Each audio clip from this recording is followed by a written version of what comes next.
프랑스 혁명사를 썼던 토마스 카를라일이라는 유명한 작가여 역사학자가 있습니다. 그는 원래 아버지의 권면으로 목사가 되려 했지만은 자기가 원치 않아서 수학을 공부해 교사하다가 나중에는 법률을 공부해서 런던에 살았는데 신문사에서 일했어요. 결혼한 이후에 부인과 아주 심한 다툼을 한 이후에 어떤 일인지 프랑스 혁명사를 이렇게 쓰게 됐어요. 그리고 자기 친구였던 존 스터트빌에게 그 원고를 주었는데 그 집의 하녀가 그 원고를 다 불쏘시개로 태워버리고 말았어요.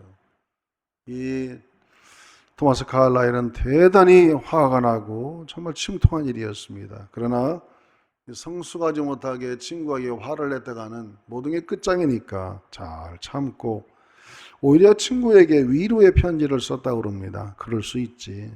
그런 앞에 큰 시련 앞에 영적인 성장이 일어날 걸 믿는다. 그러면서 다시 프랑스 혁명사를 쓰기 시작해서 1837년 정말 그 세계적인 작품이 나오게 된 거죠. 그래서 그가 하루아침에 세계적인 사상사며 작가요 역사가로 이렇게 세상에 대두하게 됐습니다.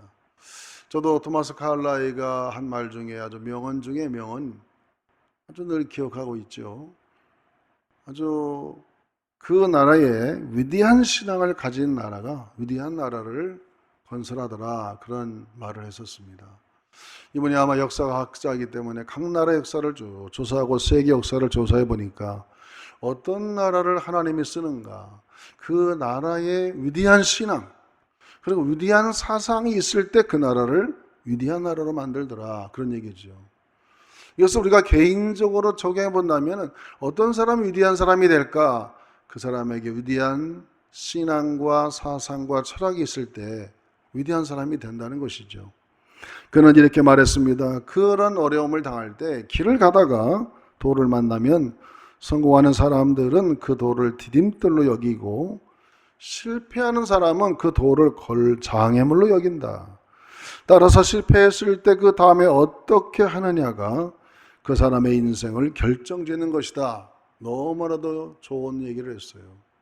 사람이 길을 가다가 걸려서 넘어질 수 있죠. 돌을 만나면 그거를 디딤돌로 삼는 사람은 성공하는 사람이요. 그것을 걸림돌로 생각해서 원망불평하다 보면은 그게 인생의 실패자가 된다 이겁니다. 오늘날 우리가 사는 이 재난의 시대, 이 코로나가 전 세계를 휘어잡아서 정말 꼼짝달싹을 못하게 하는 정말 우리가 가보지 못한 이 세계를 살아온 우리들에게는 어떻게 세상을 원망만 하겠어요? 왜 하나님이 이런 걸 허락할까? 하늘을 원망하겠습니까? 그 광야에서 40년을 걸었던 이스라엘 백성과 같이 건수만 나타나면 원망불평 또 주의 정도를 원망하고 그러다가 다 광야에서 죽었잖아요. 여러분 그런 사람들은 미성숙한 사람들입니다. 성숙한 사람은 이렇게 답답하고 환난이 많고 재앙이 많은 이런 시대에도 뭔가 창조적인 아이디어를 가지고 이것을 하나의 인생의 디딤돌로 삼아서 새로운 일을 구상하고 새로운 일을 계획하는 이런 사람들이 역사의 인물이 되고 또 역사를 끌어가는 사람이 된다 그런 얘기 아니겠습니까? 그러므로 우리는 이러한 시대에 살아가지만은 또 은밀하게 때로는 드문분출해서 가정에서 있어야 될 시간이 많고 혼자 있어야 될 시간이 많은데 이럴 때일수록 뭔가 인생의 디딤돌이 될 수 있는 중요한 일들을 준비하고 추구하기를 주의 이름으로 축원합니다. 우리가 그리스도인들을 크리스찬이라고 그러죠. 안디옥 교회에서 처음으로 별명이 나왔는데 예수 안 믿는 사람들을 비그리스도인을 넌 크리스찬이라고 이렇게 말합니다. 그런데 미국의 아주 리서치 기관이고 파나마 그룹에서 이렇게 말했습니다. 그리스도인이면서 기독교적이지 않고 관대하지 않으며 야만적인 사람을 언크리스찬, 크리스찬, 난 크리스찬, 언크리스찬. 언은 뭐냐? 아주 나쁜 그리스도인이라는 거죠. 여러분 사람이 예수를 믿고 교회를 다니는데 저 사람은 언크리스찬이야. 아주 나쁜 그리스도인이다. 왜 이렇게 사람이 저렇게 생겨먹었냐? 이런 말 들어서 되겠습니까? 1541년 제네바에서 칼빈을 다시 불러서 제네바 시를 다스려달라고 부탁할 때에 그 시의회에 가서 칼빈이 이런 연설을 했다고 합니다. 만약에 여러분이 진심으로 나를 다시 부르는 것이라면 여러분 가운데 만연해 있는 범죄와 성적 방탕함을 청산하십시오. 내 생각에 복음의 가장 큰 적들은 교황도 아니고 이단도 아니고 유혹하는 자들도 아니고 독재자도 아니고 바로 아주 나쁜 그리스도인이다. 다시 말해서 예수를 믿지만은 성경적이지 않게 살아가는 그런 나쁜 그리스도인들이 오히려 교회를 망친다, 그런 얘기 아니겠습니까?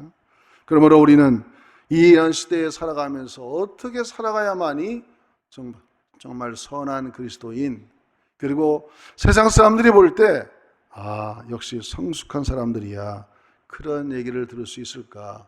오늘 본문을 통해서 몇 가지를 알아볼 수 있습니다. 첫째로 오늘 본문에 보니까 이 성숙한 신앙이라는 것은 뭔가 소명의 확실한 삶을 갖고 사는 사람이에요. 오늘 고린도전서 9장 16절을 같이 읽어보겠습니다. 16절을 같이 읽어봅니다. 16절, 내가 복음을 전할지라도 자랑할 것이 없음은 내가 부득불할 일임이라. 만일 복음을 전하지 아니하면 내게 화가 있을 것이로다 그랬어요. 여러분, 바울이 소명에 붙들려서 복음의 일꾼은 되었지만은 여러분, 바울도 사람이기 때문에 때로는 억눌리기도 하고, 때로는 성령이 충만한 게 아니라 매일같이 때로는 사람이 의기소침도 해보기도 하고, 복음을 전하다 너무나 많은 환난을 당하다 보면은 마음이 약해질 때가 있어요. 그냥 포기하고 말까, 그만두고 말까, 이러한 인간적인 약함이 있을 때도 있는 것이죠. 사람이 하나님 앞에 예수 믿고 교회를 다닌다 해서 항상 성령 충만하고 뭐든지 긍정적일, 그럴 수는 없는 것입니다. 사람이기 때문에. 그런다 할지라도 하나님께서 나에게 어떤 소명과 사명을 주었다면 그것을 억지로라도 잘 감당하는 것이 진짜 성숙한 그리스도인이다, 그런 얘기죠. 오늘 단어에 보니까 부득불이란 말이 나옵니다. 내가 부득불할 일이라. 정말 성숙한 사람은 내가 하는 일에 대해서 때로는 하기 싫고 때로는 그만두고 싶고 원치 않는 일이라 할지라도 그것을 하나님이 주신 사명이기 때문에 이루어가는 거예요. 미성숙한 사람은 하고 싶은 일만 합니다. 기분이 좋으면 열심히 하고 기분이 안 좋으면 안 하고, 이렇게 바로 미성숙한 사람이죠. 정말 성숙한 사람은 내가 하기 싫어도 그만두고 싶어도 하나님이 주신 사명이기 때문에 그 일을 감당하는 거예요.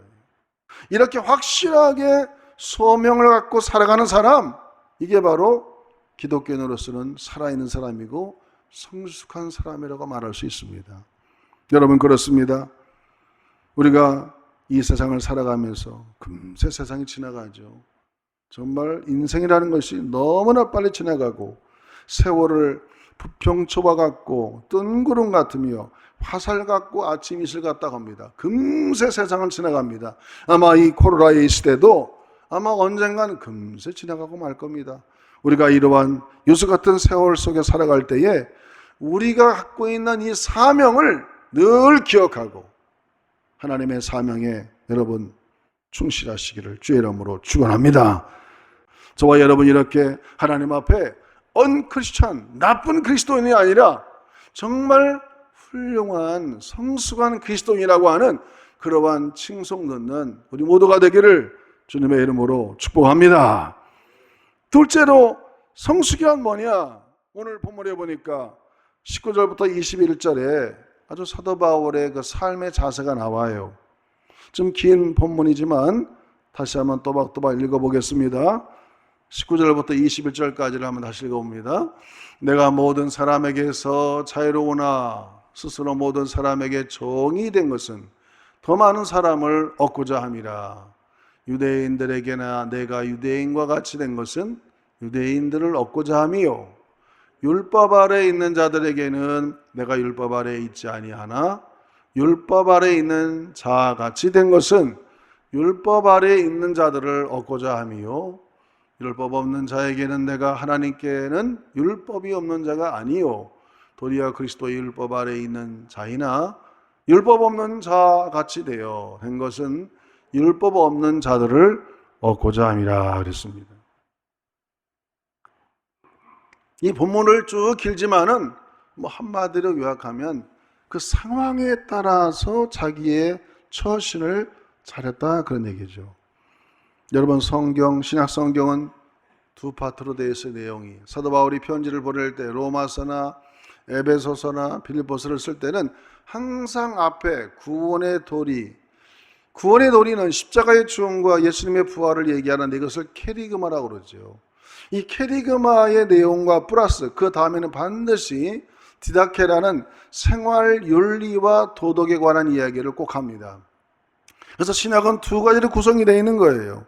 캐리그마와 디다케라는 두 가지 내용이 구성되어 있는데 바울 사도는 구원의 진리 캐리그마에 대해서는 정말로 단호했습니다. 이 구원의 도리를 때로는 나쁜 복음을 전한다든지 복음 외에 다른 복음을 전하는 자는 저주를 받을지어다 하면서 캐리그마에 대해서는 단호한 그러한 고집을 부리고 정확한 의식을 가졌지만은 이 세상을 살아가는 삶에 대해서 윤리와 도덕 의식에 있어서는 굉장한 융통성을 갖고 살았습니다. 예를 들어서 시장에 파는 제사 음식을 먹는 거에 대해서도 그냥 사서 먹어라 그랬고, 또 누가 이거는 우상 제물인데 먹으면 안 되는데 그러면 먹지 말아라. 술 취하면 방탕한 것이다 그랬는데 또 자기 제자 디모데에게는 너는 위장이 약해서 매일 체하니까 밥 먹을 때마다 와인을 한 잔씩 해라. 이렇게 술도 먹으라고도 했어요. 이렇게 사람 따라 상황 따라 여러 가지만 윤리 도덕에 관해서는 이렇게 상당히 아주 그 상황에 융통성 있게 적응하는 모습을 보게 됩니다. 때때로 우리는 이런 모습에 자기가 기준이 돼가지고 우리가 이 세상을 살아가면서 하나님 믿는 사람들이 너무 바리새인 같은 사람이 많다는 거죠. 여러분, 교회를 오래 다니고 또 오랫동안 교회에서 생활하다 보면은 우리가 한 가지 넘어지기 쉬운 게 사람을 용납하는 것보다도 너무 정죄하기가 쉽다는 거죠. 하나님의 말씀을 많이 알고 설교를 많이 듣다 보니까 이 교회 문화 안에 그냥 찌들어 있다 보니까 뭔가 우리 눈에 거슬리면 먼저 막 정죄부터 하는 거예요. 그 사람의 입장에 가서 그 사람을 이렇게 받아들이고 용납하려는 생각보다는 먼저 막 정죄하고 그 사람을 찍어내는 이런 경우들이 얼마나 많습니까? 오늘날 이 사회가 왜 이렇게 혼란하냐? 도대체 남의 입장을 생각 안 한다 이거죠. 여러분, 사도 바울은 율법학자였어요. 그런데도 율법이 없는 이방인에 가서는 율법 없는 자 같이 얘기하고, 율법이 있는 유대인들에게 가서는 내가 바리새인 중에 바리새인이요, 율법 중에 율법을 아는 율법학자다, 이렇게 얘기한 것처럼 이것이 천국과 지옥 가는 거 그런 문제가 아니면 웬만한 윤리 도덕적인 문제는 그 사람을 용납해 주는 것이 바로 성숙이라는 것이죠. 예수님께서도 가는 바다 현장에 잡힌 여인, 다른 사람은 다 돌로 쳐서 죽이려고 그랬어요. 정죄밖에 몰라요. 이건 법대로 죽여야 돼. 예수님이 찾아가서 죄 없는 자가 돌로 쳐라. 그러니까 다 도망갔잖아요. 나도 너를 정죄하지 않는다. 다시는 그런 죄를 범하지 마라. 그리고 용납해주고 보내줬다 이거죠. 여러분, 이런 게 성숙이에요. 우리는 너무 정죄를 잘한다는 거죠, 교회에서. 그래서 시끄러운 거예요, 세상이. 우리가 구원의 도리, 캐리그마에 대해서는 땅을 섞을 수가 없어요. 이건 너무 단호한 진리인 거예요. 예수 외에는 길이 없으니까. 그러나 우리의 삶 속에서는 사람마다 상황이 다 다르다는 것이죠. 한 번은 성프란시스가 제자들과 함께 금식 기도하다가 이렇게 시장을 지나가게 됐는데 아마 한 제자 중에 금식 기도를 처음 하는지 너무 배가 고파가지고 죽집에 가서 죽을 싹 사먹고만 오니까 친구들이 옆에 있는 사람들이 막 뭐라고 하는 거예요. 말이야, 이 사람아, 이 금식을 다 하는데 너만 배고프냐? 왜 죽을 사먹느냐? 그래가지고 이 분위기가 너무 안 좋아지니까 이 성프란시스가 안 되겠구나. 이 스승이 그 집에 죽집에 가서 돈을 주고 죽을 싹 사먹고 말았어요. 한 그릇 후루룩 마셨습니다. 자기도 그냥 금식을 포기한 거죠. 그러면서 하는 말이 뭐냐? 우리가 누구를 정죄하고 이 금식의 목적이 뭐냐? 금식의 목적이 예수님을 닮아가려고 금식하는 건데 이 정죄보다 용납함이 더 훌륭한 것이다. 그렇게 가르쳐주면서 우리가 그리스도인들이 정말 성숙이 뭔가 남의 입장을 한 번 더 생각해보는, 여러분 금식 기도하는 거 쉬운 일이 아니죠. 저도 금식을 처음 해볼 때 3일이 정말 지금도 기억나요. 지옥 같은 시간이었어요. 두 번째, 세 번째 할 때는 너무 쉽게 되더라고요. 그 사람의 상황에 따라서 좀 이렇게 좀 융통성 있게 사람들 용납하는, 여러분 지금도 우리 사회 속에 정말 왜 사회가 그리스도인들을 이렇게 아주 그냥 안 복해볼까? 우리의 그 편협함과 너무 이렇게 좁은 생각 때문에 이 사람들을 용납하지 못해서 생긴 일들이 아니냐 이거죠. 그러면 여러분 우리가 좀 더 차원 높은 진리에, 천국 가고 지옥 가는 이런 진리에서 양보하지 않지만 세상적인 윤리와 도덕적인 면에서는 다 예민하면 용납하고 이해해서 다시 기회를 주는 그런 여러분 아름다운 성숙함이 우리 크리스찬들에게 있기를 주의 이름으로 축원합니다. 그러면 교회가 얼마나 하나가 되고 사랑의 공동체가 되겠습니까? 마지막 세 번째로 우리가 성숙이라는 것은 자기 자신을 철저하게 다스리는 거예요. 역시 성숙이라는 것은 자기를 잘 관리하는 것이고 자기를 다스리는 것이죠. 오늘 본문에 보니까 27절에 이렇게 나와 있습니다. 한번 읽어보겠습니다. 27절 말씀. 내가 내 몸을 복종하게 함은 내가 남에게 전파한 후에 자신이 도리어 버림을 당할까 두려워함이로다 그랬어요. 그렇습니다. 자신을 잘 제어하지 못하고 잘 다스리지 못하면 결국에는 실패자가 되더라고요. 여러분 모세를 보세요. 모세의 온유함이 모든 지면에 승했다. 지구에 사는 사람보다 그 사람의 온유함을 따라갈 자가 없었다고 그랬다. 그런데 그분이 무리바라는 그런 사건 하나 때문에 혈기를 부리다가 가나안 땅에 못 들어가는 그런 일이 벌어졌잖아요. 자기 자신을 잘 다스리지 못하는 것이 결국 미성숙의 결과를 가져온다. 그런 얘기 아닙니까? 그러므로 우리가 어떻게 해야만이 정말 성숙한 사람이 될까? 그것은 끊임없는 훈련이 필요해요. 따라합시다. 끊임없이 훈련하자. 어떤 훈련이냐? 나를 다스리는 거예요. 나를 다스리는. 계속 자기를 다스리고 내 자신을 죽이는 연습을 해야 되는 것이죠. 그래야 우리는 하나님 앞에 성숙한 사람이 될 수 있습니다. 말씀과 기도로 거룩해 주는 것입니다.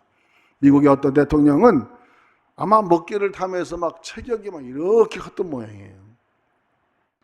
여러분 미국 사람 정말 뚱뚱한 사람 보면요, 우리가 상상이 안 갑니다. 어마어마합니다. 그래서 그 아내가 좀 다이어트 좀 하라고 아무래도 말을 안 들으니까 뭐라 했냐면, 자기 자신을 다스리지 못하는 사람이 어떻게 나라를 다스립니까? 이렇게 얘기했더니 그 말이 그냥 머리가 쏙 들어갔어요. 그거 맞네. 그래서 그때부터 좀 음식도 조절하고 몸을 잘 관리해서 대통령직을 잘 마쳤다는 거예요. 우리가 우리 스스로 그리스도인으로서의 내가 갖춰야 될 그런 삶의 모든 모습들을 내 스스로를 잘 다스리고 절제하고 나를 찾아 복종시킴으로 우리가 하나님 앞에 정말 훈련이 되어서 그리스도인을 보니까 정말 우리 같지 않구나, 뭔가 다르다, 그런 모습이 우리 가운데 있기를 축원합니다. 또 우리가 성숙한 사람이 되려면은 고난을 잘 통과해야 돼요. 고난. 여러분 우리가 고난 없이 어떻게 성숙이라는 단어를 가질 수가 있습니까? 저는 간혹 이 성경의 인물 중에 이 사울 왕과 솔로몬, 다윗 이렇게 비교를 자주 합니다. 고난이 없는 사람이 성공하면요 나중에 꼭 끝이 안 좋아요. 왜? 훈련이 안 돼 있어. 여러분 솔로몬은 고난이 없었어요. 너무 잘 나가서 처음부터. 결국에 마지막에는 후회로 인생이 끝났어요. 헛되니 모든 것이 헛되다. 사울왕도 너무 처음부터 잘 나갔어요. 마지막에는 그 가문이 망해버리고 말았어요. 그 원인이 뭡니까? 이 고난 없이 고난이 통과되지 않았기 때문에. 그러나 다윗은 젊은 시절부터 얼마나 많은 고난을 당합니까? 그 고난을 통해서 계속 성숙하는 거예요. 지금 코로나가 막 전 세계를 휘어잡습니다. 미국에 전화해 보니까 아니, 미국은 하루에도 몇몇 명이 나오는데 한국은 100명밖에 안 나오는데 그거 난리냐고 우리한테 뭐라고 하더라고. 다 미국에 사는 한국 사람들이 한국 가지고 뭐란다는 거예요. 한국이 천국이라고. 막 산불은 나지, 코로나는 터지지. 진짜 우리나라가 천국입니다. 근데 우리나라 안에 모든 사람들은 정말 전 세계 다른 나라에 비하면 우리나라는 천국인데 너무 그냥 움츠러져 있다 이거예요. 여러분, 이렇게 좋은 환경과 이렇게 좋은 나라 여러분 살아가는데 이런 가운데서도 조금만 참고 인내하면서 이 고난의 기간을 잘 지켜나가면 하나님이 더 좋은 우리의 일상을 주실 줄로 믿습니다. 어떤 성도 한 분이 목사님을 찾아와서 이렇게 얘기했어요. 목사님, 나는 막 혈기가 많고 잘 못 참으니까 내가 잘 인내할 수 있도록 좀 기도해 주세요. 그러니까 예, 알았습니다. 내가 성도님을 위해서 하나님께 환난을 주라고 기도하겠습니다. 아니, 무슨 환난을 줍니까? 성경에 보면은 환난을 겪으면 인내하게 돼 있다 이거예요. 여러분, 로마서 5장 3절 4절을 한번 읽어보겠습니다. 로마서 5장 3절 4절. 다만 이뿐 아니라 우리가 환난 중에도 즐거워하나니 이는 환난은 인내를, 인내는 연단을, 연단은 소망을 이루는 줄 압니다. 사람이 그래요. 성숙한 사람 보면요, 역시 이 환난을 잘 통과한 사람들. 그래서 시편 119편에 보면은 고난이 내게 유익이었다라고 말하지 고난이 나에게 저주였다라고 말한 적이 없어요. 이 토마스 칼락의 말한 것처럼 사람이 길에 가다 돌에 딱 걸려 넘어졌을 때 이것을 내가 디딤돌로 생각하고 고난을 잘 통과하면 우리는 다 정말 성숙한 사람이 되는 겁니다. 이 고난의 기간, 건강, 여러 가지 많은 문제들이 내 앞에 있지만 이 고난을 여러분 잘 통과하여서 성숙에 이르기를 주의 이름으로 축원합니다.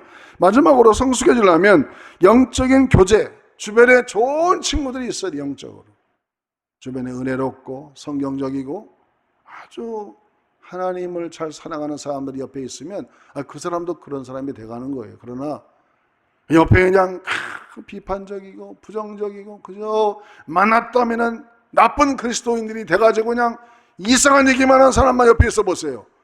사람은 환경에 지배받게 돼 있어요. 똑같이 닮아가는 거예요. 서양 속담에 이런 말이 있잖아요. 너의 친구를 데려와라. 그럼 내가 너에 대해서 평가해 주겠다 그랬어요.